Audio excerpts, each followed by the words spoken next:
Hi, I'm Ken from Charge. It's really hard to sell sponsorship. It's even harder to keep sponsors. But what if I were to tell you 3 things to make yourself more attractive, to find sponsors, and to keep the ones you have?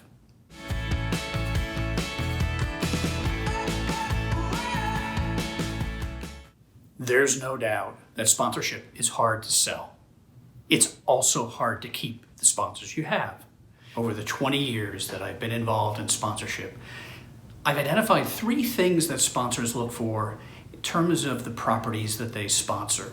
But if you practice them, you'll set yourself apart from all the other people who are looking for sponsorship. First thing to keep in mind is be helpful. Remember, the easiest sponsor to find is the one you already have. Once you have that sponsorship, it's important to demonstrate to that sponsor that you're going to be as helpful as possible in helping make their business goals a reality. Now, what do we mean by that? First, you can share data about the results of the sponsorship with the sponsor. You're obviously measuring things like the attendance of your event or how many impressions you get on social media that help the sponsor.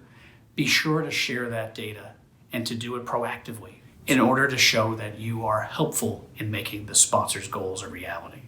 You're also providing that data and the results of the sponsorship on a timely basis without being asked to the sponsor to demonstrate the impact of the sponsorship on the sponsor's business.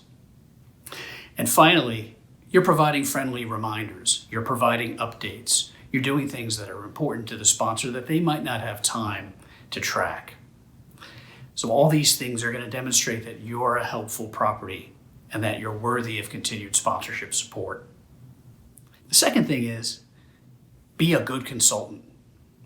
You're not just the property that's receiving a sponsorship fee from a sponsor. To be a good consultant to the sponsor means you're becoming a part of their marketing team. You're giving them ideas about how to leverage the sponsorship. You're helping them understand what works and what may work better. But you're offering information on best practices. You're offering news about the sponsorship. You're sharing new opportunities that have arisen that may not have been available when the sponsorship was first created. You're helping the sponsor network and find new partners or new customers. You're consulting with them about how to make their sponsorship better because you obviously, as their partner, have a vested interest in the most successful sponsorship possible. The third thing to remember is be prepared to sell. Often, I see people out in the marketplace who are doing all the things right of selling. They are prospecting well.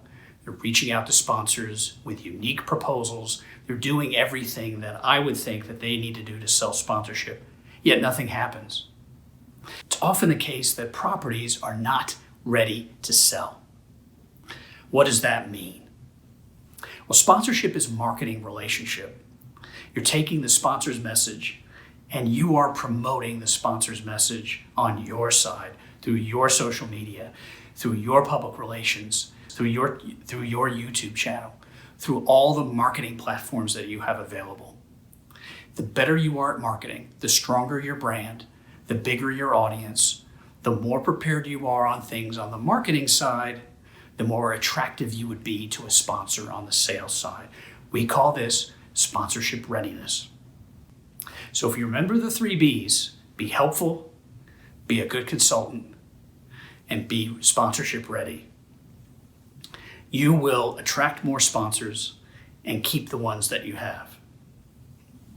For more information about this subject, look in the video notes below this video. If you'd like to be notified when we have new videos about sponsorship, hit the subscribe button next to this video.